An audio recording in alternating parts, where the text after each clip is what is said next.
Очсон бол надаас бас мөнгө авсан. Тэгээ одоо хүртэл хохирлоо бол барагдуулж чадаагүй ингээд хүмүүс байж л. Одоо амьдралын зовлон ч юм уу тийм юм ярьж аваад тэгэл яг үнэндээ ингээд хөөгөл судлаад үзэхээр тэгэл тоглолцол байгаа байхгүй. Хизээч тийм байхгүй шүү дээ. Ганц тоглолч. За алдснаа нөхөөд шархаа нөхөөд авчна. Ганцхан л үнэг байгаа шүү дээ. Үнэгүй юм хулганы хавханд байдаг гэж.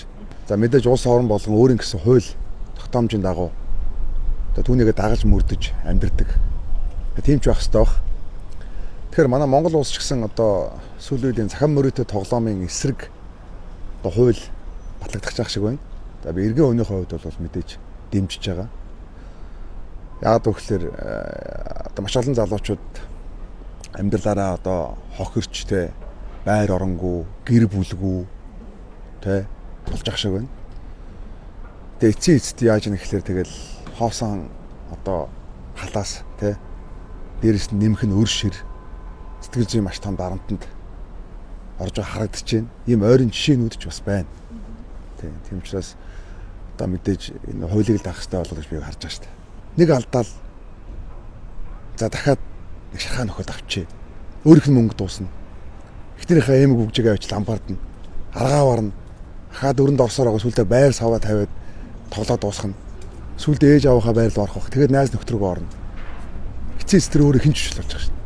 Юу ч хөл болж байгаа шүү дээ. Ерөөсөө асуудал бол. Тийм учраас энэ бол миний хувьд бол буруу гэж үзэж байгаа. Энэ хараа аливаа зүйл донтсон донтогч нараа өөрөөсөө энийг анзаарахгүй байхгүй. Одоо мөрөөдөө тоглоом донтсон донтогч нар бол энийг миний зөв л гэж бодож байгаа шүү дээ. Миний зөв би яаж ч байгаа тоглоно. Өөрөө хохирлын хэмжээгээ тооцож чадахгүй. Гэтэл түүний ард байгаа хань ижил үр хүүхэд аав ээж найз нөхөд гэдэг.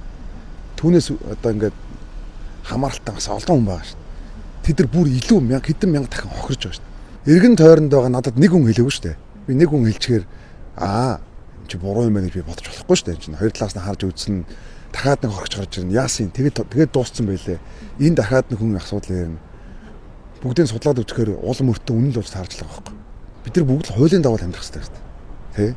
Бид нар шударгаар хөдөлмөрлж, цалингаа авч, түүнийгээ зарцуулж ингэж л явах хэрэгтэй шүү дээ. Би зүгээр яриад байгаа гол асуудлаа хэлээд байгаа миний хэлээд байгаа юм бол мэдээж бүх юм хуультай л байх хэрэгтэй шүү дээ. Хуулийнхаа дагуу л явах хэрэгтэй. Одоо энэ мөрөөдөө тоглоом нь вэ нөө тэ? Юунч вэ гэсэн юм тэгэл бүхэл юм хуультай л байх хэрэгтэй.